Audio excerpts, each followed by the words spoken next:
This session, final session of 2021. Hopefully all the rest have been really informative for you guys. Hopefully you've managed to attend quite a few. This final one, we're looking at user permissions and teams, and then we're also going to touch on some elements of the reporting side of stuff as well, just to round it all off. So hopefully it's going to be an interesting one for you guys. I've got plenty of tips, a few gifts, traditional and to be expected throughout. But yeah, as mentioned before, just let me know if you've got any questions as we're going through, and Emma will voice them up or answer them if she can.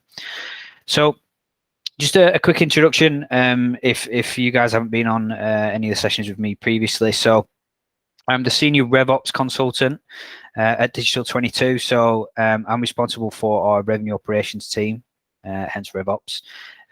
We deliver bespoke HubSpot setups, customization, and also look at helping clients review and optimize their processes, just to try and help streamline things, utilize a lot of the functionalities within HubSpot just to make everybody's lives a little bit easier. So heavily involved day to day in customizing HubSpot for lots of different people, lots of different requirements and goals. So sort of split into two today. Firstly, I'm going to run through the user permissions and teams, give you a few sort of tips, and hopefully you guys can take something away that you can implement on those. It's probably not seen to be the biggest thing when it comes to HubSpot, but there's definitely some quick wins and some important aspects of utilizing that as well. So I'll run through that first, and then I'll move on to some reporting elements in the second part, and we'll jump into some demos as well on that side. So first of all, why should you use user permissions and teams? So what we find is that a lot of clients tend to sort of do this. They'll have some permissions, they'll lock down certain people, but then over time, when you've got different people adding different people for different reasons, new starters, external service providers, just teams are growing, etc., you find that these permissions tend to start lacking in any sort of substance, and people sort of start defaulting to, I'll just add you as super admin because you need some element of admin access. Here you go, have everything. And there's a lot of trust there. And I'm not saying we shouldn't be trustworthy of people, but security is a massive aspect. You know, there's lots of regulations out there, and there's lots of risks for businesses. So the first point as to why is 100% security. Giving people unrestricted access, you're just saying, there you go, do with that what you want. And I'm not saying that we need to accuse everybody or be suspicious of everybody, you know, absolutely not. I'm definitely one to think that most people are trustworthy, but you're definitely opening up yourself to risk there, and you're more in control when you've got a defined sort of process in place that you follow and you don't deviate from that. So you know exactly who can access what and what they can do with that data as well. So you can provide some assurances to your clients, as well as the rest of the team as well, that data is secure and you're doing the best you can. So I thought, with it being sort of Christmas time and security, it's very apt to get these two familiar faces, hopefully for everybody included. So you don't want to invite these people in, basically.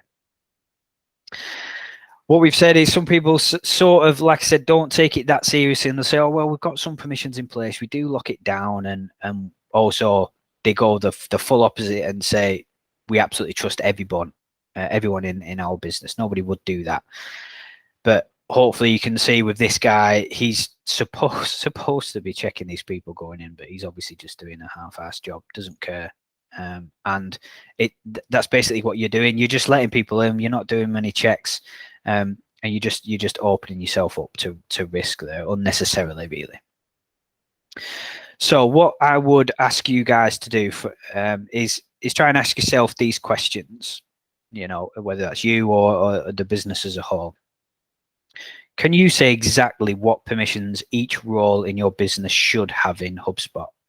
So from a senior manager down to the marketing team, your content writers. Not everybody needs the same access. They don't want the same access, and that's something that I'll come on to shortly.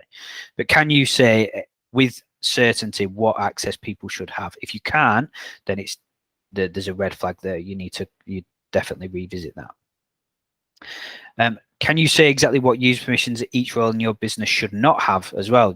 Knowing what people should have and what they shouldn't have. There's two sides to that. We need to make sure that we're not being too lax with any of this. Giving people enough access. Again, that's sort of where people default to just giving, you need some form of admin, we'll give you super admin access. It's not necessary. You need to make sure that you're being a bit more precise than that.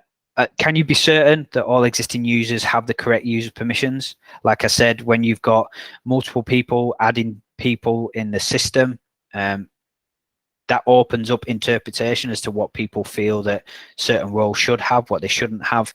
And again, over time, it just becomes messy and sort of out of control, really. And do you only have active users in HubSpot? It's surprising how many accounts we see where people have left, 6 to 12 months ago, yet the account is still on the HubSpot account. So, if that person wants to, they could effectively log back in and get access to that data. So if you find that you've got people out of date on there, it's definitely something you should look at almost immediately after this session, really. So, security is a massive part of it. And if you can't answer any of those 4 questions with a degree of, real certainty, then there's definitely something to be looked at. And we'll help you with that. So my point here is prioritize setting up your user permissions. It needs to be a priority for everybody. It needs to be accurate and it needs to be controlled. The second point is user experience. Like I mentioned, if somebody needs some certain access, just giving them everything, they don't need that. Like a sales team, especially if people are new to HubSpot, there's lots of different elements to it. So if you give everybody full access, they're going to get overwhelmed. They're not going to be more efficient. They're going to start asking questions. Do I need to know about this? And they'll spend time looking in areas that are irrelevant for them and get frustrated. And it'll just make their onboarding experience much more convoluted. So by locking down access and permissions, yes, there's a security side of it, but the other side is you just letting them have access to what they need and what they want. So you're reducing that noise for them, making their lives easier, and they'll absolutely thank you for it. Your contact and lead allocation. So by utilizing, and this ties in specifically with the team structure in HubSpot, something we'll go into a little bit more detail on. So by allocating users to specific teams and having a detailed structure there, what that allows you to do is set up automation in HubSpot and rotate leads as they're coming in around the team evenly. So it helps automate that whole lead allocation. You don't always have to have a sales manager reviewing the incoming leads and then allocating them out. It's just unnecessary, really. You can utilize HubSpot to automatically do that and keep an even spread. And then what that also means is when you've got new people joining, and again, this is something we'll touch on shortly, by allocating those people to the teams and by having that team rotation logic in your workflows, you don't have to worry about updating these workflows every time somebody leaves, every time somebody joins. They're all being added and removed from the team, and it's the team that is part of that workflow. So you don't have to worry about that. The automation is there and will take care of itself. You're just adding people and removing people from the relevant teams. So it definitely speeds up a lot of the aspects for everybody. And on the flip side of that, it helps manage workload. So obviously, if HubSpot is evenly allocating these leads across the team, it removes any sort of bias potentially of sales reps saying, oh, Dave always gets these high quality leads or whatever. No, everything's being spread out evenly. Everybody's got an even chance. If things need to be reallocated, then you can absolutely do that, have a conversation, but that initial allocation is sort of taken care of. And then the final part there is just reiterating what I mentioned before. When people start and when people leave, you don't have to worry about updating any of this automation, because you've had to specifically list out previously the exact users who you want to allocate these leads to. It's just the team, and HubSpot takes care of the rest. And then finally, for reporting purposes, so by utilizing the team structure, what you're allowing yourself to do is create more team-based reporting. So you can start comparing teams against one another. How are they performing? Obviously, within that, you can look at the high performers of each individual teams as well. But you can start looking at reports from a hierarchical point of view.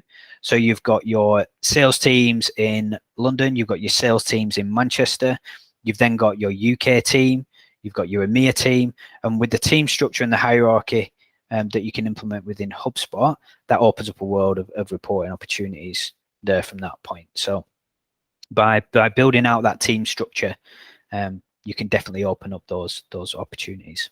And then you can also create dynamic team-based reports. And what I mean there is you can have a singular dashboard that teams can go to see how they're performing.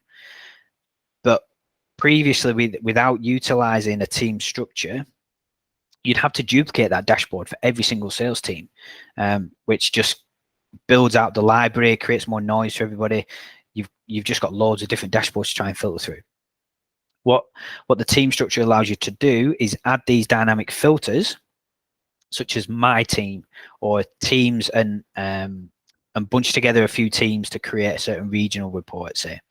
And then that way, users can look at the same dashboard and the data will be dynamically updated to be relevant to them as an individual. So you've only had to create one dashboard with a set of reports, but everybody sees the value in it specific to them, guys. You're not having to duplicate a lot of your time and effort that goes into that. And there's also some limitations. HubSpot have increased the number of custom reports that you can have. So it's not so much of an issue anymore, but it's still something to be aware of, is that if you've got a custom report that you've built out, if that same report is on multiple dashboards, even though it's essentially reporting the same data, HubSpot will classify that as a multiple custom report. So if that same report is on 5 dashboards, HubSpot will count as 5 individual custom reports. So you can get to the threshold. It was 100. 100 sounds a lot, but you get to that threshold very, very quickly. They have recently increased that threshold, so it's not as much as an issue, but it's still something to bear in mind, because once you hit that threshold, you've got 2 options. Do you upgrade your account, or do you purchase the reporting add-on, both of which there's additional cost there. So hold those thoughts, obviously, because we're coming on to reporting side shortly.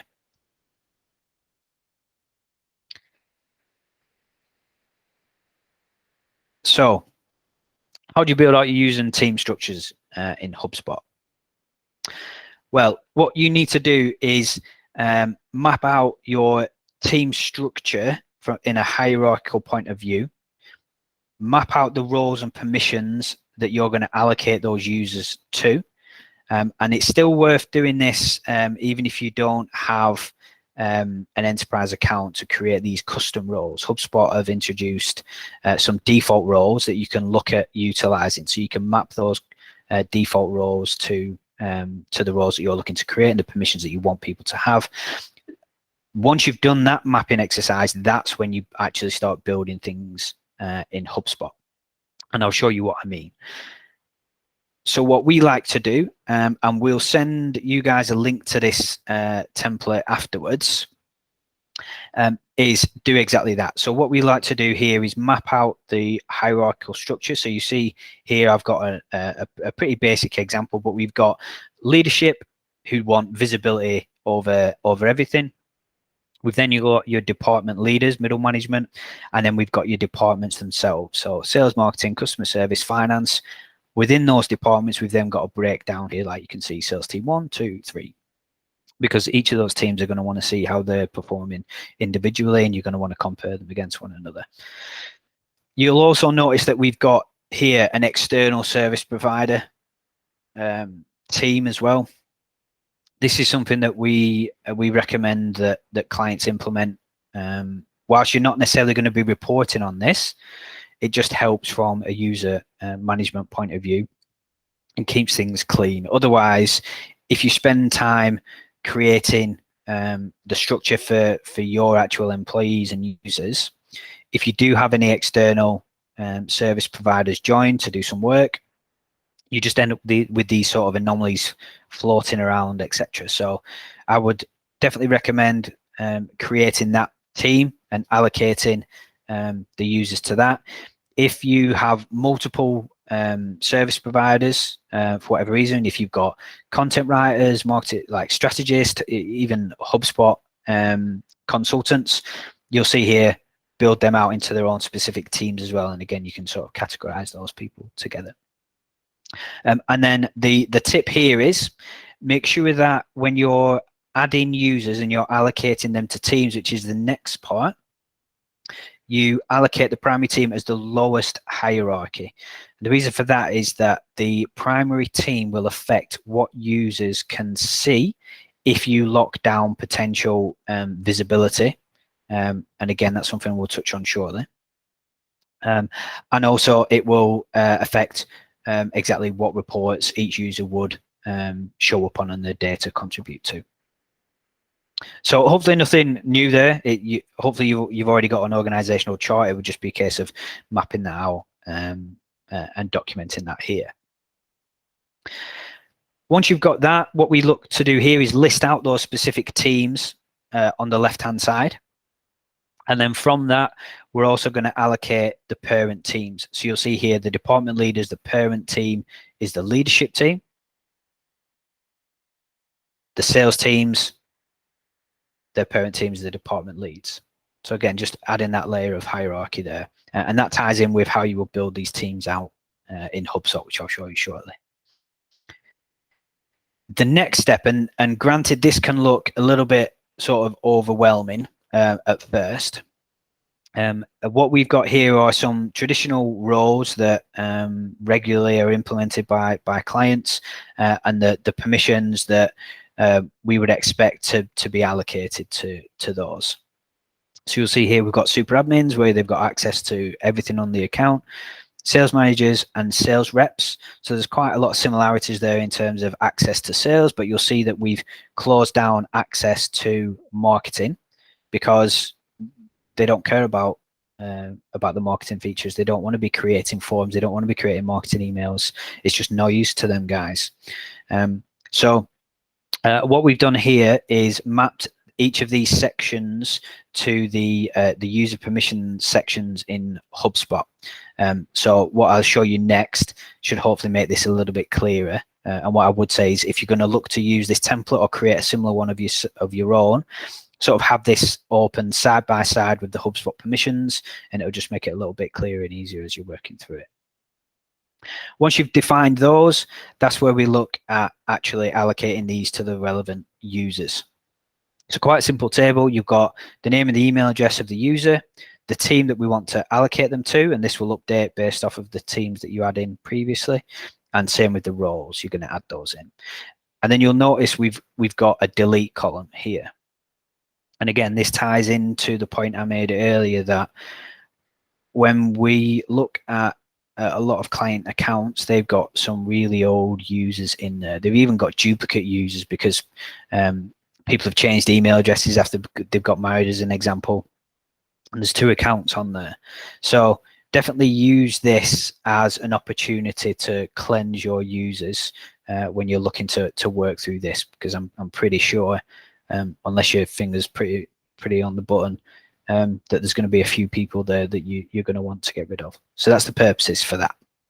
So just work through adding the names, allocate them to the teams, allocate them to the roles. Then when it comes to HubSpot, you're going to go to your settings, and then you're going to look for users and teams on the left hand side, and then you'll see you've got 3 tabs up at the top. Users, which I'm pretty sure you'll be familiar with, lists everything out, and you can see here what teams people are allocated to, what sort of access they've got. The teams, and this is something that I'll work through now, will show you how your teams are currently built out, and you'll see here as an example As a department, we've got services. We're a service-led business. Within the services team, we've then got our specialist departments here. So we've got the content team, the marketing, the consultants, project managers, RevOps, etc. And that's an example of how we're implementing that hierarchical structure within our teams. And then you've got the roles at the end. And this is where, if you've got that enterprise package, you'll be able to build out those custom roles. And if I show you here, this is the section that I was previously talking about,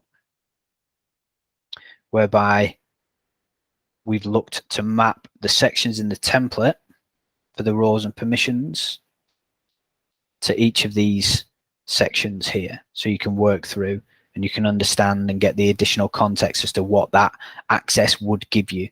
So CRM tools, you've got workflows, they've added in the communication sections now, you delete, import, export, etc. You'll be able to see that here. So having them side by side can make this spreadsheet a little bit clearer and easier to understand. Okay, so let's say we want to go build out these teams into HubSpot now, assuming there's nothing there already.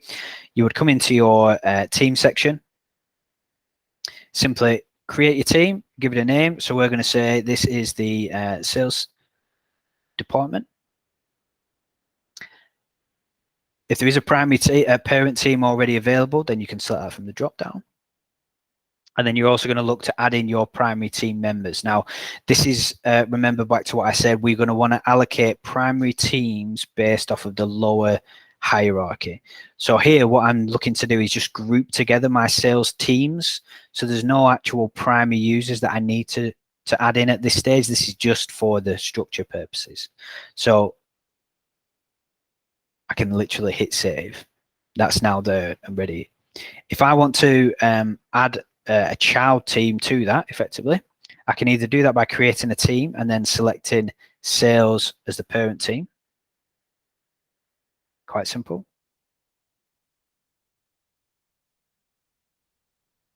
And at this point, this is where I would start adding in the primary team members. So I would say Dan is part of sales team 1. And you'll see now we've got sales team listed under the sales team. The second option is to find the parent team that you're after, click into that, and then again, you'll get create team. Same process, but you'll see the parent team is already pre-populated. Sales team 2. This time we're going to say Emma is part of sales team 2.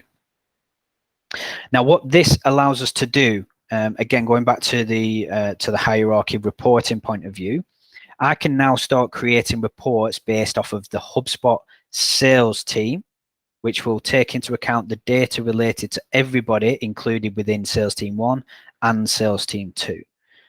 What that then allows me to do, because I've broken it down even further, is be more specific. So I can then create specific reports for sales team 1 so they can see how they are performing.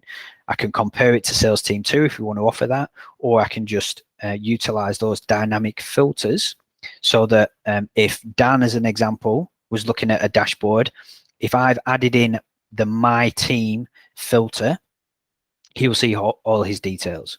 If Emma was to then look at that dashboard, because she's part of sales team 2, that would automatically update that data and she would see everything relevant to her. So I've not had to duplicate anything. I've just benefited from using those filters. And both guys will see the relevant information for them. So just to build out that further, it would just be a case of adding in each of your department leads. So you've got your leadership, your department leads, your departments, and then break down your teams further from that point of view. And like I said, we'll share that template with you afterwards, and you'll be able to build it out yourselves, hopefully. Once you've got your teams built out, we're now going to look at, okay, we've done the initial piece of work. I now want to add new people to the business. Because of that work that you've done previously, it's very, very simple what you need to do now. You literally go to your user section as you would, create a user,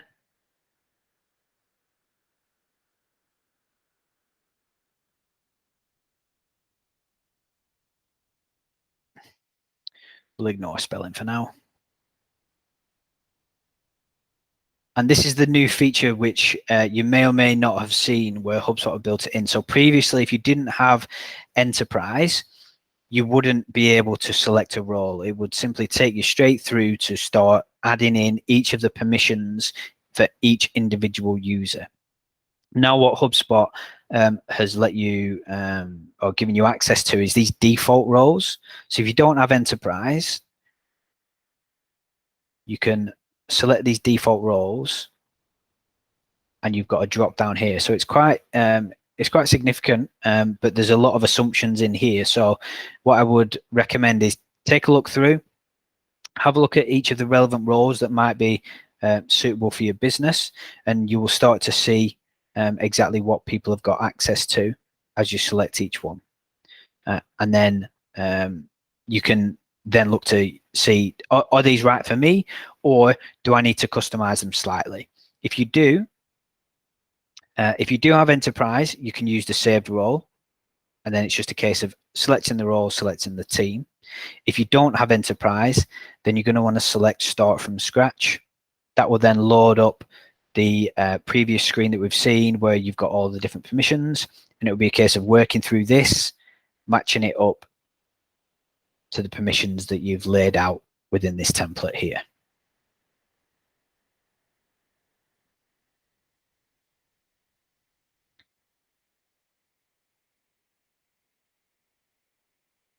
And that's that done. So I'm just going to pause there just in case anybody has got any questions.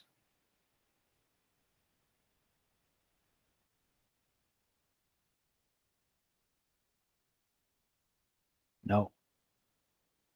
Okay. I'm going to assume you're all finding this extremely interesting. You're writing down loads of notes. But on that, I've got a few tips here, just for you to try and take away from this. First of all, define and document your permissions. By doing this, you're going to remove any ambiguity. People, if you've got a team of people who are allowed to add new users, that's fine. By having this documented, you can then make sure that everybody is assigning the correct permissions based on the roles that you defined, and making sure that you've got that secure data and people don't have too much access. It's going to solve issues quicker. People know who they need to speak to if something needs updating.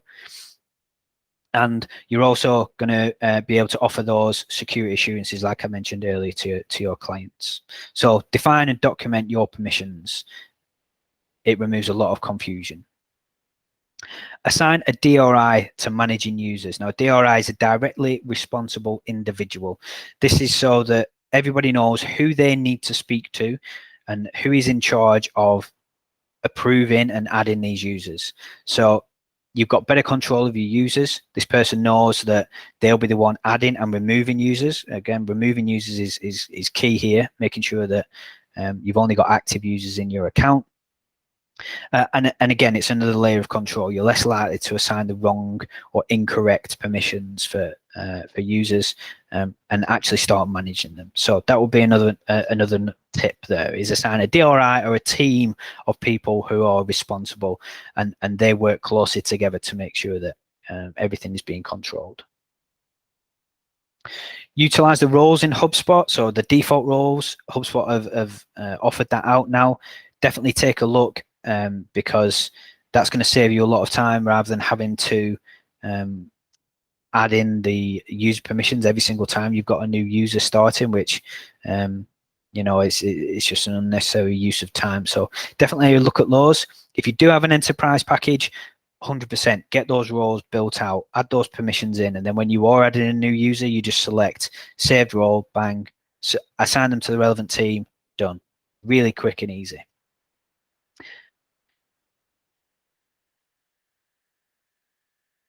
For super admin is not a default option. Like I mentioned before, so many times we see it happen. The new user starting, they need some form of admin. I'm not quite sure what these permissions mean. Super admin, done. Most point, they are trustworthy. You're not going to see any issues, but you're opening yourself up to risk there. So, and again, assigning that DRI can help with ensuring that you don't have too many super admins. Your super admins should be few and far between. Primary team should be mapped to the lowest hierarchy. Again, that will then help with the reporting side of that. And also, if you look at reducing visibility, so for example, some clients have said, right, okay, certain sales teams, they can only see the records relevant to their sales team. I don't want them seeing everybody else's leads because people start kicking off and moaning or whatever it might be.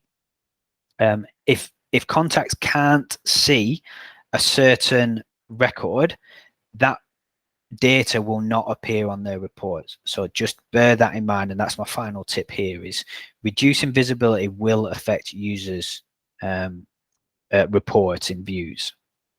So any revenue, any activities associated with a record that they don't have visibility of will not appear in their report, so it will skew the numbers slightly. There's pros and cons to that. It's completely up to you guys, but just bear that in mind.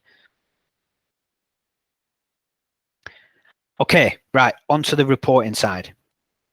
So what I'm going to run through here is getting started with HubSpot reports.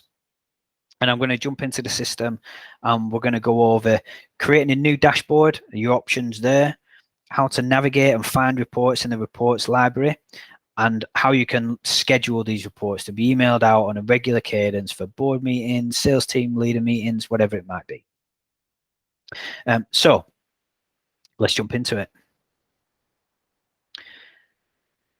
If you're looking to create a new dashboard, firstly, what you're going to want to do is come to reports and then dashboards. If you've already got dashboards built out, you'll probably see something similar to what will load up on my screen here, a default dashboard, or what we've set as our default dashboard whenever you load it up. In the drop down to the side, you'll be able to see all your existing dashboards. If you just want to create a brand new one, you've got this option here, create a dashboard. Very simple. Now what you'll be presented with are some dashboards that HubSpot have built out. And within this, you've got a set of reports pre-populated very quickly. As soon as you hit next, that dashboard will be created. You can name it whatever you want. And then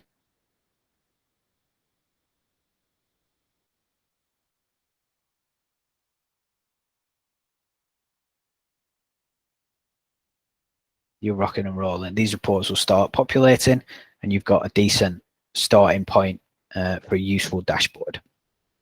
A lot of these dashboards are really useful. You'll see here, there's quite a few of them. So sales manager is an example, or if you're looking at your revenue attribution, which is a big thing, you can start looking at these and get a good head start. So this has got quite a few reports on there that are very popular and valuable. If you're sort of past that and you're looking to create a more bespoke dashboard, you can very easily create a blank one, just select blank. Then what you'll be able to do, name it, save it, and start adding reports to it. So very simple, straightforward from that point of view.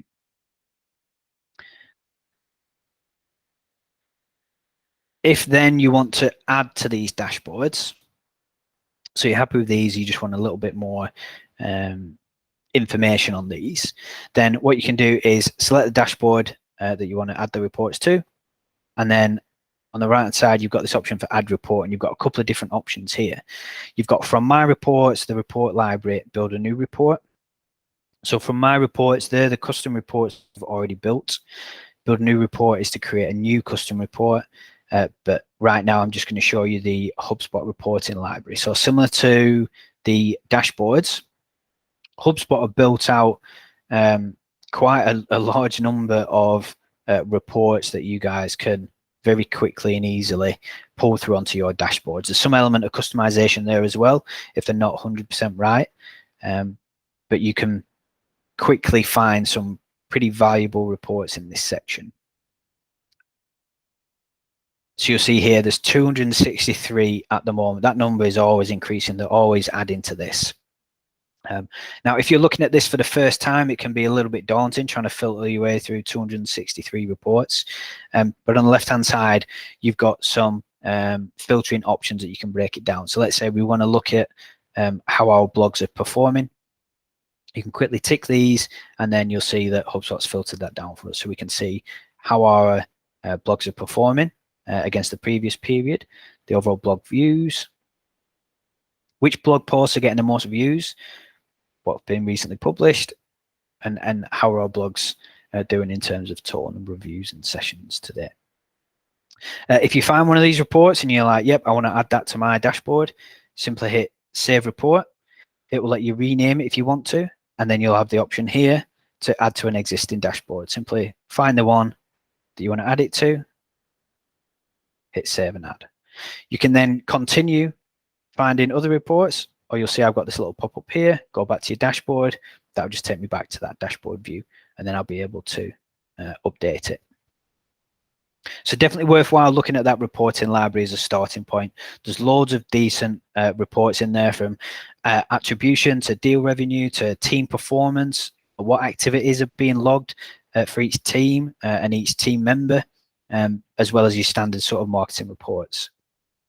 So definitely take a look at that as a starting point. Absolutely, you'll save a lot of time trying to rebuild some of these reports in the custom report builder. What's also worth noting is within these dashboards, once you've added your reports, if you hover over the bottom right hand corner of any one of these, you can resize these however you want. So you can make them bigger, smaller, whichever way. The only thing to be aware of is each dashboard is limited to 20 reports. So just bear that in mind. If you've got a large number of reports that you're looking to build out, if you're going to go over 20, then start looking at, okay, how can we segment them, group these together, because we're going to need 2 separate dashboards for these. So just bear that in mind. And also what's interesting with these reports is, so looking at this sessions breakdown, okay, I want to see how did we do on the 7th of December. HubSpot's given me a breakdown here based on each of the different channels. If I just want to see how organic is tracking, I can very easily remove the rest of the channels by unselecting them. If I want to add them back in, just simply click whichever one, and you'll see HubSpot is giving me the comparison there.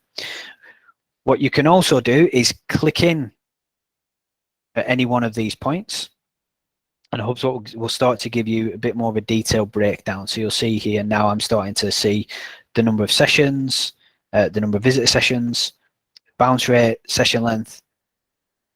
Same here, contacts created by source. I can start to see who, what their email address is, what the original source was, the create date, etc. So just bear that in mind with these reports. Keep them clean from a high level point of view so you can easily understand the high level numbers and metrics that you want to report on, but bear in mind that when you click into them you can get a bit more of a detailed breakdown, so definitely bear that in mind. Okay, now I want to show you how you can email these out. So let's say you've built out a report that you want to send to the board on a weekly basis.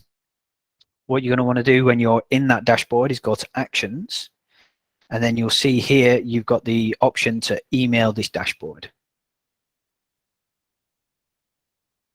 You're then going to select whether it's recurring or non-recurring. So yes, this is recurring. This is the nickname that I want to give it, and this is an internal name, so it's not going to appear on the subject line or anything. So weekly board report, I can add in the relevant recipients. Here's where you can add your subject line if you want to add any additional context. And then here's where you can set that cadence. So I want to send this out on a weekly basis. I want to send it out Monday mornings, and I want to send it out at 9 AM. You can then select, do I want to attach a downloadable file of this? So I can say, yep, I want to attach PDF. And you'll notice I've got a couple of different options now here. So do I want the structure to be one shot per page or multiple charts per page. So just to make it clear, I would suggest 1 chart per page, just keeps it a little bit cleaner.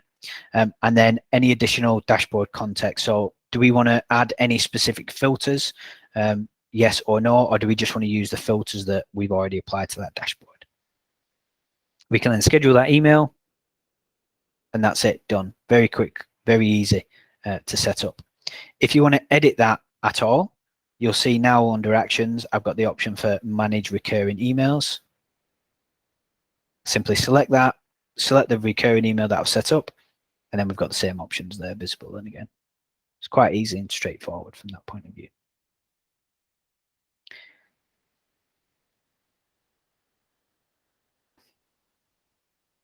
Okay.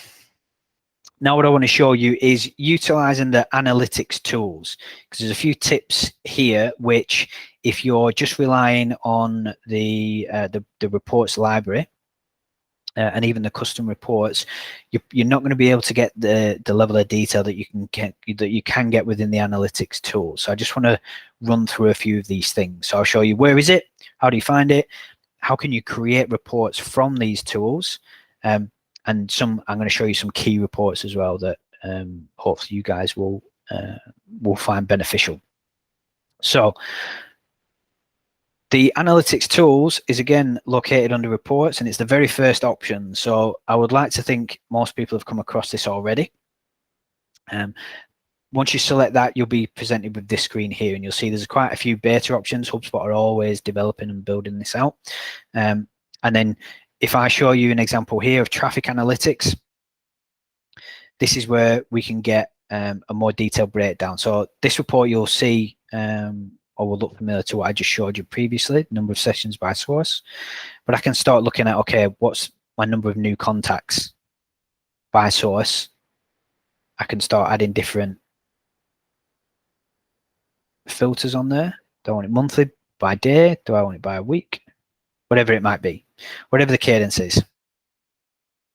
Let's say this year on a monthly basis. What I can do now is save as a report. And similar to finding a report on the report library, I'll be able to add a name here. So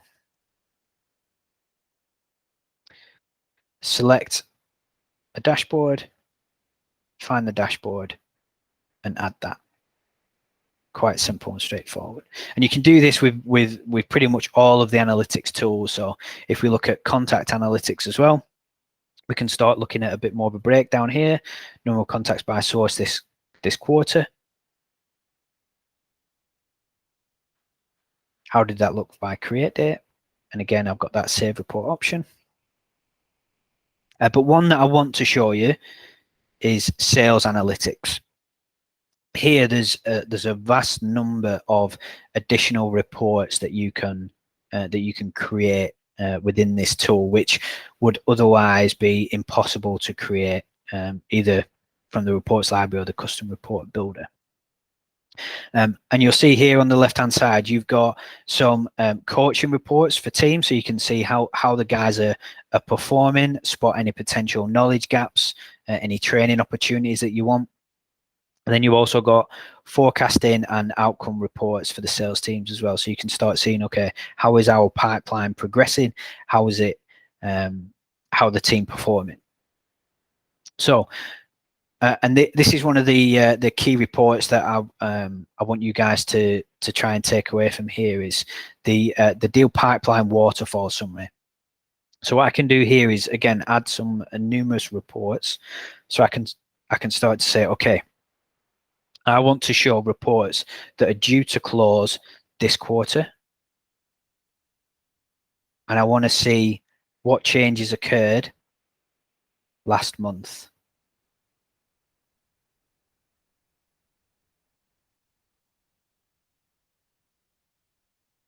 This is a tip as well, by the way. So you want to select the changes first and then update the expected close date.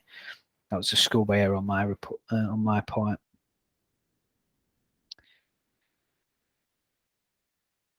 But you'll see here now the report is updating. So what this effectively shows us is at the start of last month, the pipeline opening value was X. Since then, we've created just over £120,000 worth of new opportunities. We've pulled forward some deals to the value just short of £7,000 into this quarter. We've increased the value of 13,000. So all of this combined means that at that point, our pipeline value was just short of £150,000.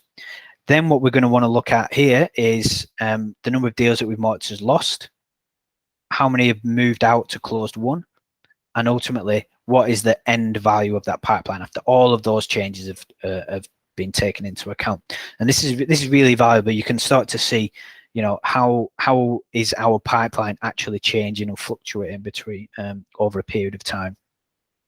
And then on the right hand side, you can start again looking at specific reps. So how is each rep specifically performing if you want to get down to that granular detail. And here you can start to see we can utilize those teams that we looked at earlier. So of the guys in the overall sales team, what's the overall pipeline looking like? And also what is the sales team number one looking like? What's sales team number two looking like, etc. And get the more specific details from that point of view. And then you can also narrow it down to a specific pipeline. So if you've got sales teams working across different pipelines, then that can be really beneficial as well. So definitely look at creating that report. Once you've configured it, similar to what we wrote, save the report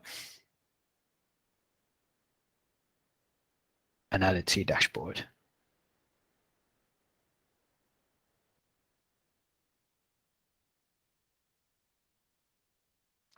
Another one that I would definitely recommend is looking at your deal change history. So it's similar to the waterfall, but this looks at the actual number of deals being affected as opposed to the pipeline value. So here, again, we're looking at deals that were expected to close this quarter and changes that occurred last month. We can see we had 5 new deals. One of those also increased in value. We pulled forward 3 deals. We progressed 10 deals, and then stages that moved backwards. So here you can start to see, are these deals being moved by the sales team? So how is that going to affect your forecasting? And also a big one here is how many deals didn't change at all? What is the value of those deals? What's the reason why they've not been updated? And by updated, I mean there's not been notes added to it.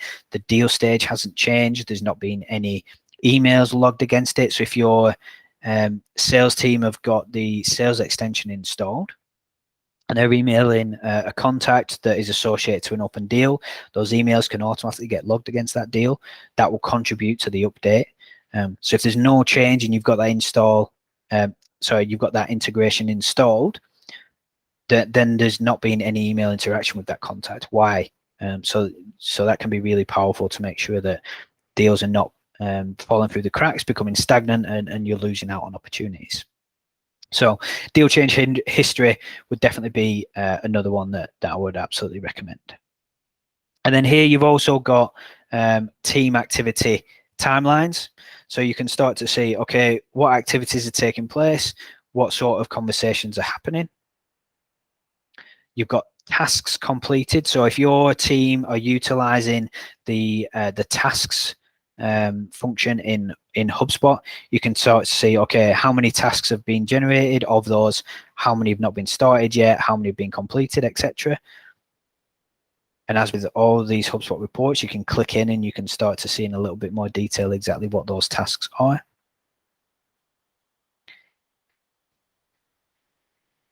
And then you've also got the overall activities. So how many emails are being sent, how many notes are being added to accounts, how many tasks are being completed. So you can see that if me and Emma were in competition anyway, Emma's miles ahead. She's much more efficient on the email side of things. So I need to pull my finger out and start trying to do a little bit more from that point of view. And this is another valuable report because you can use this if you want to incentivize, if you want to gamify anything for the team to try and get some more activities in there. You can build these reports out and then again simply save those reports to the relevant dashboards that you want.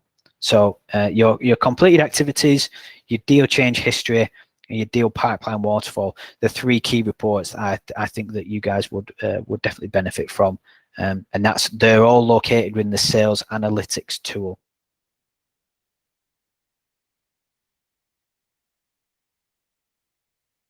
Okay, now we are going to look at building custom reports. So if you're not familiar with this in HubSpot, then what this allows you to do, and again, if you come to reports, under reports, you've got this option here to create a custom report.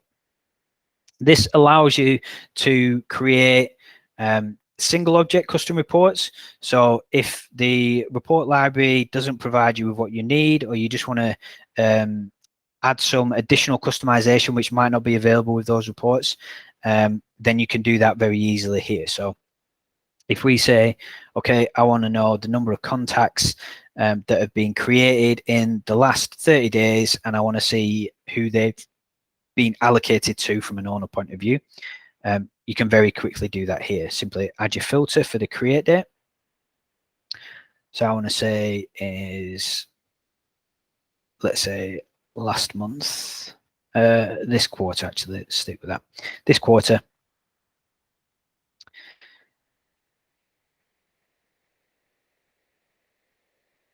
And I want to know who the owners are.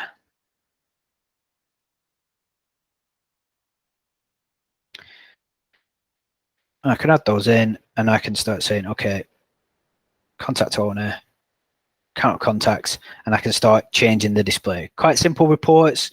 You can change your display options. You know, hopefully this is familiar, but you know, you can change the series if you've got certain colors for each individual. Or you just want to make it a little bit more colorful, you can easily do that. You can change the display options. So if there's a certain comparison that you want, so to the previous period, if you want to sort them in a specific way, this custom report builder for the single object, quite simple, straightforward. If you've created any of these in the past, nothing's really changed recently.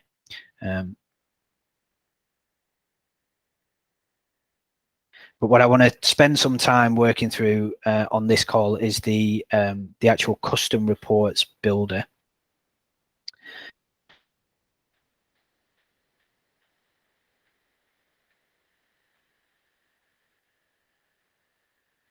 So that's this tool here. What this allows you to do is create reports that can pull in metrics from different record types. So the single object would only allow you to report on the properties within a specific record type. This allows you to pull through metrics across multiple record types, but then it also allows you to be even more granular than that. So we can start looking at reporting on line items. So what line items are being sold, when, for how much, what's our average sell price per line item, etc. Previously, this wasn't available there. So even if you just want to stick to one record type, this custom report builder will allow you to get even more granular from that point of view. So let's say we want to report on the number of contacts created based off of their associated company and industry over the last 90 days. And I also want to see how they've been allocated out to each of the different team members. So what I can do here is I can select the primary data source. I want to see the number of contacts that are being created. I also want to pull through contact properties. So I just select that from the option, and then I can select next. Now you'll see that this is a different looking builder to the previous one. So it's a little bit more complex, but once you've got your head around it, you can start building out some pretty detailed reports. So first of all, I want to add in my filters. Now, what you need to do here, and whether you're configuring or whether you're adding filters, is you need to search for the relevant properties on the left-hand side. And you'll see here, you can select from the drop-down companies or contacts, but you can also then just do a free tab. So if I know I want the create date property, I can select that, and you'll see HubSpot has categorized them under companies and contacts. You drag them over, and then once they're in this column, select it again, and then this is where you can add your filters. And the logic is the same as what you would expect previously. So I want to know within the last 90 days how many contacts have been created. And I also want to pull through companies where the industry is known.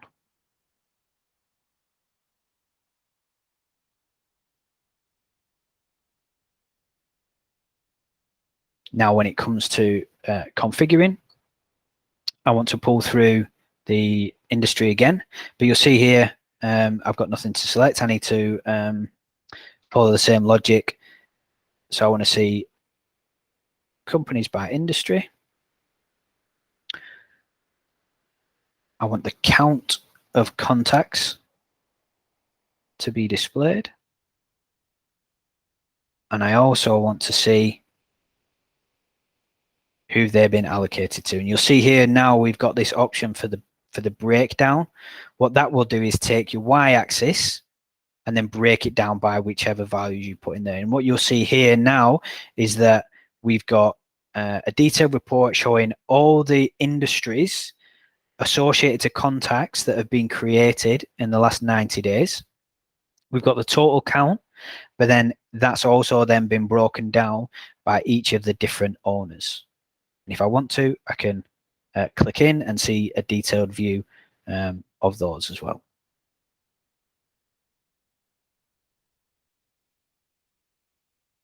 So you can see quite quickly we're getting some reports that we wouldn't otherwise not be able to do. And you've also got the opportunity to have different sort of layouts. So if I want to see it in a table view, then we can do that very simply. Just keep changing it that way. So I can start seeing, okay, up the broadcast media, Jack got 9, Dan got 11, etc., etc. And then what you can also do within these reports as well is update and change the name of the properties that are being displayed. So if I don't want count of contacts, we use the number of contacts.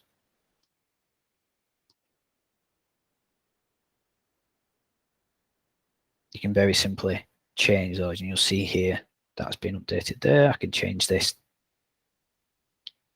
as well.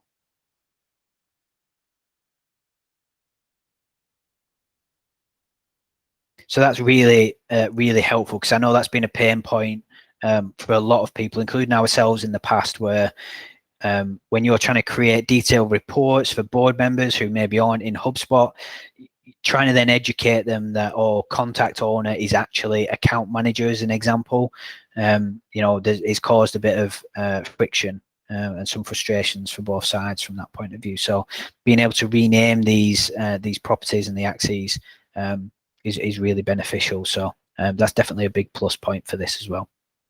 And then if you want to also change the order of these reports, this is in a slightly different place. So with the single record type reports, you've got the options on the right hand side where you can change the order. This time you need to select the relevant property and then be able to add the sort values there. So you can see here the value, I want that ascending. I also want to sort based off of the number of contacts, and I'd like that descending. Hit apply. You'll see that the report will now be updated.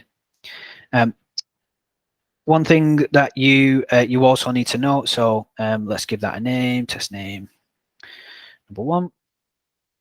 Hit save, add that to your relevant dashboard, similar process as to what we've seen before.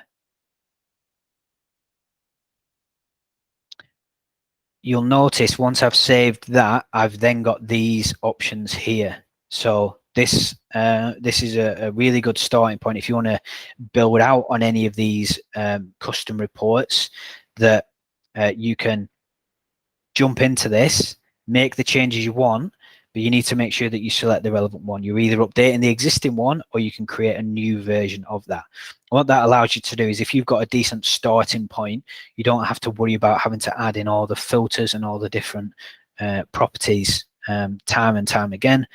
You can just make slight iterations to this, save as new, and a lot of the legwork's already been done for you. So definitely worthwhile considering these, either if you need to compare different record types, or you want the ability to update and rename any of these different properties. Like I've mentioned, that's definitely been a sticking point in the past for a lot of the people as well.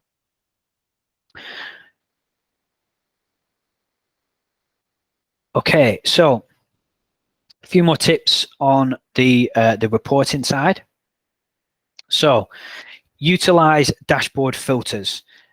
This ties back to what I was mentioning before around creating a dashboard whereby the data that you're reporting on can be utilized by different team members without you then having to duplicate it. So it's partly an educational piece for the teams.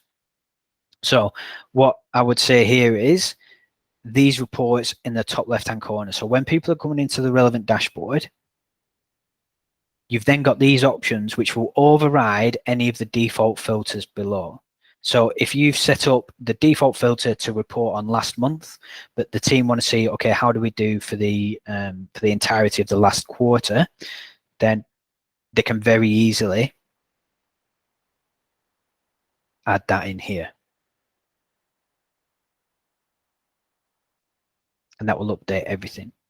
So by educating people to use and utilize these filters, you've saved yourselves a lot of time not having to duplicate a lot of these reports. And again, going back to that point around the threshold with the number of custom reports that you can have, the less amount of duplicated dashboards and reports that you've got, the further away from that threshold you are, you're managing your costs much more efficiently. And it also saves you guys time. So definitely look at these filters, see if you can integrate them into how you guys are currently reporting internally. And educate the team to look at these filtered dashboards and utilize them. And you'll see here you've got the teams option. So again, if you've built out that team structure, you can start looking at, okay, my team, and this is that dynamic filter that I talked about. So if I was to come in and I was to look at this report, because I'm part of sales team 1, I'll see all the data that's relevant for me. If Emma was to join, she's part of sales team 2, she would see all the data that's relevant for her. You don't have to worry about filtering out irrelevant information or trying to look past it or whatever. This is a really powerful filter for my team. The other option is for owners. So if you've got dashboards that each individual would potentially want to look at, you've got another dynamic filter there of me. So again, I would only see my data, what I care about, how many contacts have I had allocated to me, how many deals have I got that I've progressed, etc. So definitely look at utilizing those and to save you guys time.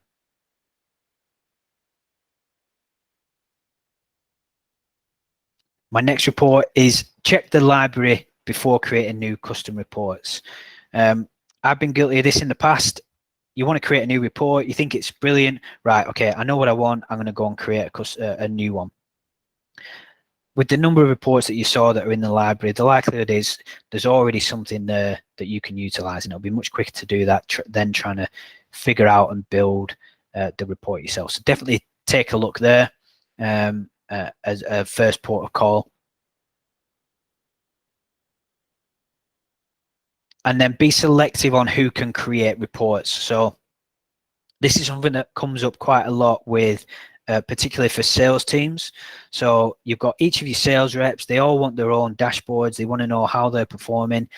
And what you find is really they all want to see the same data, but they all display it slightly differently. You've got slightly different naming conventions for reports. Dashboards are laid out in a different way. And all of that just contributes to convoluted library of duplicated reports with different naming conventions and just confuses everybody. Again, look at if you can control who creates those reports, have that person speak to the relevant teams, agree with those, what that dashboard structure should look like, and utilize those dynamic filters so that if Dan looks at it, Emma looks at it, we all see what we want to see for ourselves. It's all in the same format. So if anybody needs to have some discussions, if management want to look at the dashboards to try and identify some training opportunities, then it's all clear and everybody knows what's going on. And again, by controlling that, you're helping minimize that duplication and stop you getting towards that custom reporting threshold. And then finally, my last report, and this is with everything, is just play around, get familiar, be creative. That's the best way you're going to learn. You can sit on these and I can talk to you about, you know, this is how you can create this report and this is what you should do, and sort of these are my tips. Hopefully, you know, there's a lot of value there. But the best way to learn for all of us is just to get into the system, start playing around. But remember, if you've created these reports, you need to go back and delete them if you're not going to use them. So I need to obviously spend some time today after this going back, deleting some dashboards and sorting out the team structures, etc. But just make sure that play around, get used to it, and then just clean up after yourself. That will be my number one tip out of today. Okay, so I want to just pause for some questions. I'm conscious that I've just been talking at you for just over an hour, so I don't know if you guys have got any particular questions you want to ask, anything you maybe want me to revisit.